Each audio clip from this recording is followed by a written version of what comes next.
understanding of who is in charge of Mungiki, and that Mungiki is an amorphous. It is not one organization. It is branches and sects of it and so on. And so there is many ways in which a lawyer, capable lawyer, should be able to make the court understand that it misunderstood and got the evidence wrong on the Mungiki question. Yeah. And I'm saying, without wanting to be repetitive, that I don't believe the British lawyers on record right now have a knowledge or understanding of this very crucial area alone to be able to convince that bench of appeal or even the court at full trial. And I believe that Uhuru, being a personal friend of mine, I would hate to imagine, I shudder at the thought, having been in jail myself, I shudder at the thought that a legal technicality of judgment or error by him or his handlers could lead him to one of the worst things that nobody can imagine, which is a court a conviction. Correct. And we're talking 30 years plus. Exactly. And like a doctor, Jeff, you don't choose. You take the best doctor. You don't ask where he comes from. You get the best doctor when you're sick, and he treats you the best way he can, and you pay him the price. In law, you do the same. You get the best lawyers, and you put them to work, and they do the best case for you. So for me on this, I'm going all out. I wrote that article. I will not stop telling Mwite. I will not stop telling Uhuru. I have spoken to both of them.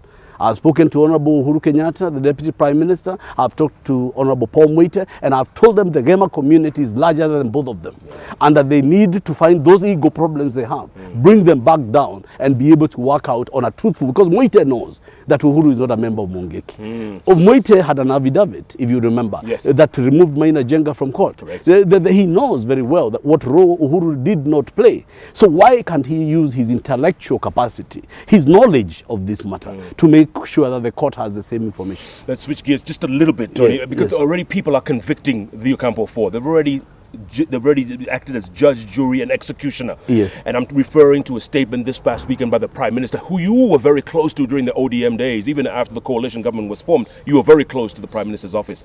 Was that an unfortunate statement by him, saying that these guys are murderers, they belong in jail?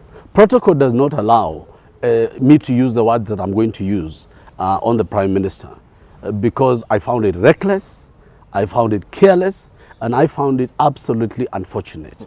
And I say protocol doesn't allow me to use the words, but I can only say so because the weight of the words that he used were not just distasteful and reckless, but they were aimed at denying people their right to natural justice.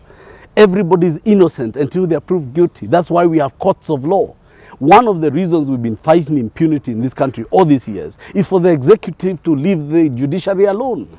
It is not for the executive to tell judges or prosecutors what to do and how to find in those cases. Those were the days of Moi. Those were the days of the dictator Moi. Correct. And Raila should be the last person, having been detained by an executive order or by Moi, to call for a court to convict people before it has had them. They have not gone to trial.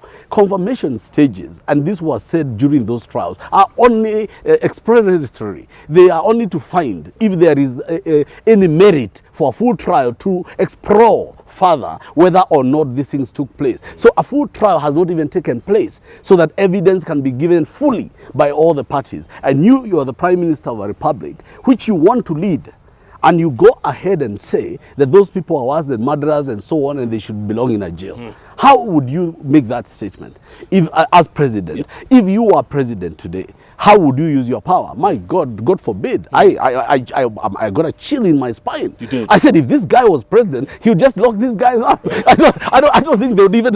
I don't think he would even let Mutunga, give them a hearing in the courts.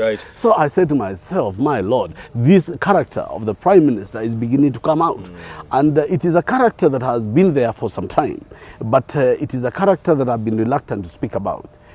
Jeff, you realize that unlike my friend Meguna, I have remained very quiet about leaving the Prime Minister's office. But there are certain things that I saw while I was working with the Prime Minister that showed me of a leader who's got hatred in his heart. First of all, I noticed the appointments in his office. Out of the 16 appointments that were there, at least 14 came from his community. His private, when you were there? When I was there, his private secretary, Karuri Omondi, Nyanza. His political head, Adhuru Awiti, Nyanza. Head of communication, Dennis Onyango, Nyanza. Head of Coordination, Cesar Asio, Nyanza. Head of Coalition Affairs, Miguna, Nyanza. His brother, he appointed his brother assistant minister. The chief whip in parliament was his cousin, Jacoyo Medio. His sister was the ambassador in Nigeria. His sister, other sister, Beryl, became the chairman of the retirement benefits, railways benefits. And this guy, he would just go on and on and on. And my brother, it was every day and you could see it. But I'm sure it's the same thing with State House and Kibaki. I'm sure it's all people from Odaya. I am not going to say it has not happened wrongly. By the Kibaki or any other administration. You asked me about the character of the Prime Minister with regard to this statement. I don't think, by the way, very highly of Kibaki as well. So that's for another day. Sure. Because I think he should be at the Hague, not Uhuru. But I tell you that. And he still might end up there, Tony. Do you understand my point? Because it is these guys who are fighting for power, for each other. No, there is no peace, no Raila, no peace, no Kibaki, no. Uhuru was official leader of the opposition. What does Uhuru have to? He was not even a minister. Correct. By the time the so-called Naivasha massacres were taking place, Uhuru was not in government. I mean, he was the official leader of the opposition. Correct. And he was the head of KANU. He's never even been the head of PNU. Well, you know, and in the Hague, the people with the highest political responsibility are the people who should be there. The people who should be at the Hague is Odinga and Kibaki, if you ask me. Absolutely. Yeah. Tony, you make a very good point, because there's a letter, a purported letter, now that slipped its way into Parliament, apparently from the British government or the Foreign Commonwealth Department of the UK, saying that this is going to happen. The minute Kibaki leaves office, he's going to end up in the Hague. Now they're debating in there. We don't know whether it was a fake or whether it was a genuine one. I want to talk about that after the break. Also, your days as a publisher and a journalist. I don't know if you've seen the latest Nairobi Law Monthly. No, what? With the cover, Jonathan Moy. Oh, Lord. Killed Julie Ward, allegedly. My Lord. No, we can't allow gutter journalism. We don't know if it's true, because it was written by John Ward, the girl's father. Let's talk about it after the break. Okay. Somebody called G4S. Tony Gashoka is lighting up the bench. My goodness, why didn't this man come here before?